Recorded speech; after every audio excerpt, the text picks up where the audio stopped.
Hey guys, thanks for tuning in. Just want to give a quick shout out to all my new subscribers, all my old subscribers. Guys, thanks. Thank you so much for watching my videos, liking my videos, or thumbing up my videos, I should say, or for fingering my videos, whatever you want to call it. Thanks a lot, man. It means a lot to me.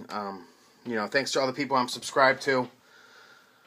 I really like you guys. Obviously, if I'm subscribed to you, it's because I like your channel. You got some good stuff. Keep it up. Gun websites, Hickok 45, Infidel Arms, Tadpole, Armory Channel, Picot, all those guys, everybody, Gun Nut, Riz Arms, all of you guys, Gun God, I mean everybody. You know who you are. I subscribe to like 300 plus people, and the only time I get to watch your videos is when I'm driving, basically. So what I'm going over right here is basically the two style of holsters. I believe these are the two most popular. It's basically with a single release function. This is a thumb version. This is a trigger finger version. Okay. Now a lot of people are looking at these two and weighing which one to buy.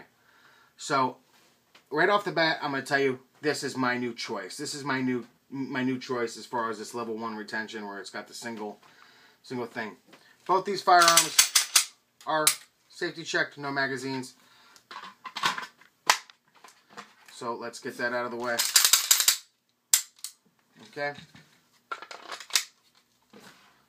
Okay. Now, you'll notice my Blackhawk because there's some horrible, shitty paint job, but whatever. Get over it.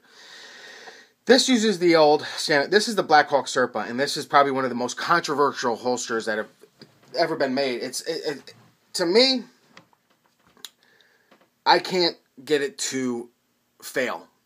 I just can't. I can't get it to happen. No matter what I try. I'm sure it can be done under stress, which is why I'm going to be leaning away from this one from now on, because I haven't had to shoot these under stress. I haven't had to shoot these while I'm being attacked. So, as far as that data point goes, take it for what it is. So, my opinion, as far as not having it accidentally pull the trigger while I'm pulling it out, or not having my finger drop in as soon as I pull it out, I haven't had to pull it under that stress of having somebody rush me. I've tried to simulate stress, but it's a totally different world. You know what I'm saying? It's like playing a video game of you flying a plane and then just walking down to your local airport, jumping in a plane and flying it. What? Okay. Now this, if you'll notice too, also has it's a continuous radius. It doesn't have, it's the same on both sides. It's a continuous radius. Where this, if you notice right away, it kind of kicks in towards the front here, and then the back, it stays flared. Now, the one thing that this is always controversial about is when you're taking it out, you're pushing in. And the one thing that, like, a lot of people do is, I've got short fingers, so this kind of works perfectly for me. I could just lay my finger down and it just get. But some people have really big fingers, really long fingers, so they have to turn their finger like this to get to actually reach the paddle, because otherwise their finger would fall right here. Okay, which, that I could see that being a bitch. So you want to basically pull it out, and that's it. You don't want to push down like that. You just want to lay your finger on here, press, and pull. You should not have your finger fall in there. If your finger's falling in there, you're doing something extraordinarily wrong, and you need to really practice. I practiced with this holster probably 15 minutes a day. I mean, that's 100% honesty. I'd come home from work if I'm doing something, or whatever. If I was working out downstairs, I would keep jeans on and with a belt, and I would have this holstered, stuff like that. And then this way, I would spend maybe 15 minutes a day practice drawing with this. Now I've started doing that with this, and this is really great. This just relies on the thumb, and when you just kind of come up to it and you just push this thumb thing, your fingers naturally come together, and you push the holster away. So your natural movement of your thumb is pushing the holster, or pulling the firearm out of the holster and doing that. Now, if you were to sit there and for some reason put your frickin' finger there, which I can't even do, of course you're going to come in. Any retention holster where you're kind of, putting pressure on, the holster somewhere, you have the risk of accidentally discharging it if you're somebody who just doesn't know what they're doing and completely has lack of hand control. This is made out of almost like a Kydex, the way it's form-fitted, and I believe the model number for this is right here. It should be 6378-219, Smith&Wesson M&P 14 or 04-13. Now, unless this thing is from the future, there's no way it was. I don't know what the 04-13 means. It wasn't made in April, so I got it in March, so I don't know.